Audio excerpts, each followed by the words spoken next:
Welcome to the Shelf Learner, educating myself with the books from my shelf.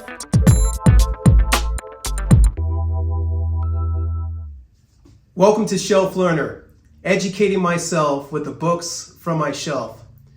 In this Historathon 2026 segment, we're going to be discussing the book Origins of the Hebrews by Douglas Petrovich.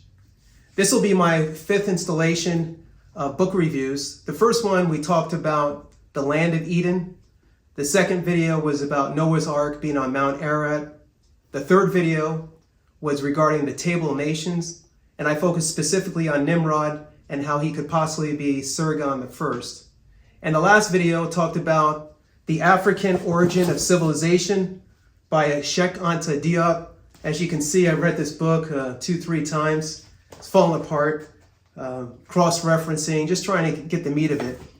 But in Origins of Hebrews, this is a fascinating book where it's evidence-based. The author, he does a timeline of Egyptian history, focusing from the 12th to the 18th dynasty. And he also correlates that with the biblical account of that time as well. And based on the findings that they had in that area, he provides an argument that is solid, so solid that his critics are silenced. People can't dispute or haven't been able to dispute the evidence that he has presented in his book. Just to give you a bird's eye view, he talks about how the Pharaoh who did not know Joseph was Amos. As a matter of fact, just got some images here. It's called The Black Image in Antiquity by Renuko Rashidi. This individual had passed fairly recently, but he spent a good portion of his life traveling the world and actually documenting and taking photos of historical accounts that's not presented in textbooks, to include the images. But he's got images here of like Amos, who was the one who did not know Joseph. Thutmose the First, he was the Pharaoh. Thutmose is right here. He was the Pharaoh who gave the order to cast the Hebrew babies into the Nile. And he talked about Thutmose the Third. He was the Pharaoh right here who Moses had fled from. And he also talked about Amenhotep the second.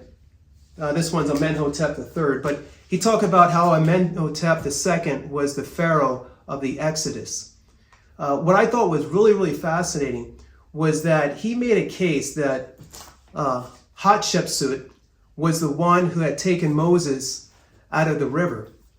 And after Egypt was destroyed through the plagues and so forth, I guess Amenhotep the Second was so upset, and the Egyptians were so upset, that they wanted to destroy every relic of Hatshepsut.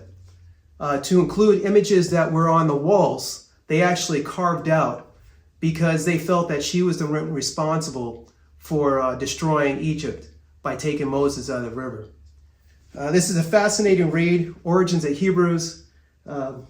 Just a side note here, dodge the hijack. In my last video, I talked about how the ancient historians like Herodotus, you got Tacitus and others, they describe the phenotype of the Egyptians and the ancient Semitic people. But, perhaps I'm just speculating.